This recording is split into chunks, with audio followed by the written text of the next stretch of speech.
Hey there guys, I got another Borderlands 2 video for you today. In this video I'm going to be showing you how to farm Master G the Invincible on 0. Now this video is also going to be a little bit different too, because I'm actually going to show you guys two different ways to take out Master G. The first way is going to be the normal sort of standard strategy that pretty much any class can utilize. However, the second way is going to be a sort of cheese or exploit tactic, which is going to be much safer, but it's also going to take about double the amount of time to kill him and is nowhere near as satisfying.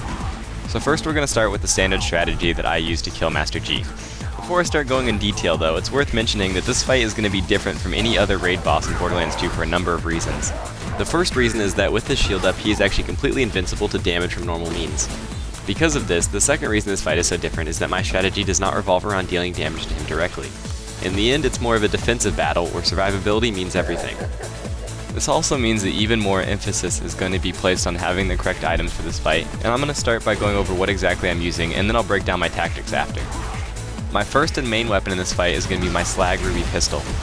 This is one of the best weapons you can get on any melee character because the weapon effect gives you 12% lifesteal on any attack you have while holding it. This can include anything from bullets to grenades, but most importantly, it's going to include melee attacks. This also allows it to synergize really well with a love thumper shield, another key piece of gear. This shield is great because it not only has a high amount of roid damage, which greatly increases your lifesteal, but the recharge rate is an insanely long amount of time. This is actually a good thing because it means that you're essentially always going to have the roid melee damage bonus, and there are also many beneficial skills in each class's skill tree that only apply when you don't have a shield up. Finally, this shield also deals out an explosive nova every time you melee attack, and this explosive damage is also going to add on to the lifesteal you gain.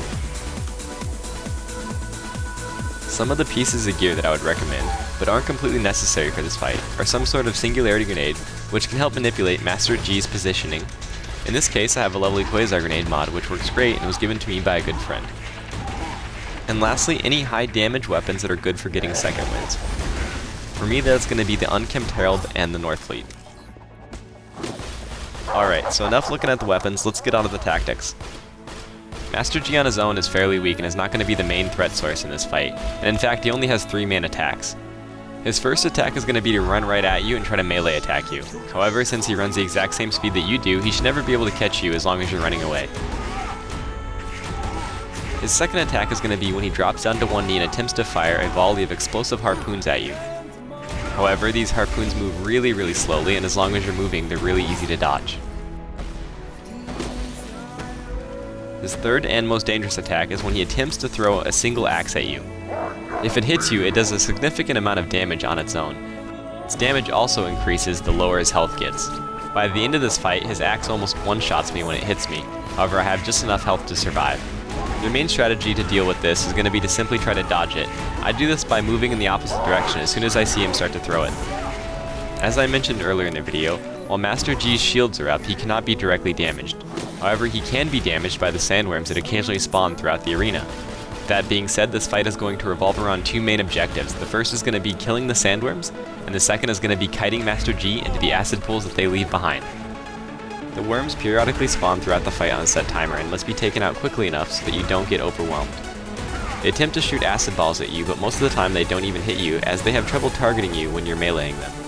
When they are killed, they leave behind an acid pool, and this is where things get interesting. This pool starts to spread outwards from the corpse at a rapid pace and significantly damages everything it touches. The important thing to remember is that the pool can be absorbed if someone stands in the center for a long enough time. What you're going to want to have happen is for Master G to absorb these pools instead of you. Whoever absorbs them gets a permanent debuff for the rest of the fight that makes them tick for corrosive damage, and even a corrosive immunity shield doesn't work here, so it's imperative to remember to never absorb one of these pools. In order to get Master G to absorb these pools, he has to linger near the center for a long enough time until you see a green effect appear on his body. The way I usually get him to absorb these pools is by meleeing the worm, which eventually attracts Master G right next to it because he is attempting to melee me. Then when I kill the worm, he is already in position to absorb the pool. However, if he decides to stop moving and is not close to the worm, then I usually use a singularity grenade to pull him closer. My last resort is to wait until he starts running around again, and then to use my deception clone to distract him in the center of the pool. You can also use the commando's turret to get the same taunting effect that my clone has. As he absorbs each pool, he begins to tick for more and more corrosive damage, and this will eventually exhaust his shield. When his shield is down, you can choose to continue this strategy, or you can change it up and damage him directly, but if you're attempting this solo, I would definitely recommend continuing the melee strategy.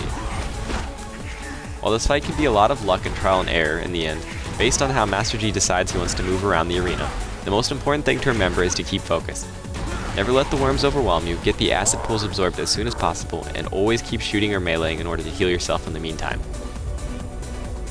Sometimes you might notice that it glitches and I am unable to attack the worm, which usually results in me going down, as I am not able to heal myself. However, this is why I have the North Fleet and other backup weapons to second wind myself. Some other helpful tips that I could give you would be that if you're playing in Ultimate Vault Hunter mode like I am, try to utilize slag whenever it's possible to increase your damage. Also, try to use your singularity grenades sparingly, as it's such a long fight, you can easily run out of grenades, and even pistol ammo if you don't manage your ammo wisely. Finally, when he gets to around 25% health left, he will put out a large purple shield on the ground. If you stand in this, it will provide you with massive health regen to counteract the damage from the acid pools only. His main attack and the worm's attack will still deal large amounts of damage to you, so you have to be careful. So I'm going to go ahead and speed up the rest of this fight until the very end, as it's more or less the same process over and over. And then I'm going to show you guys how to do it using the safer but longer way using the exploit.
The whole idea of the exploit is that since the acid pool debuff damage will continue to tick forever, if you can simply hide from Master G after he's absorbed some of the pools, he will eventually die. You can actually hide from him and his worms by crouching down behind the rock near the entrance. You do have to be careful though, as sometimes a stray projectile can hit you. You also have to keep him aggroed by occasionally firing at him.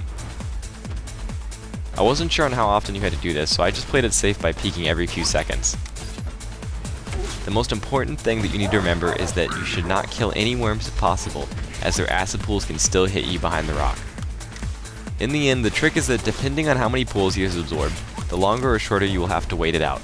For example, you could theoretically just get him to absorb a single pool and then wait, but that could take almost an hour at that rate.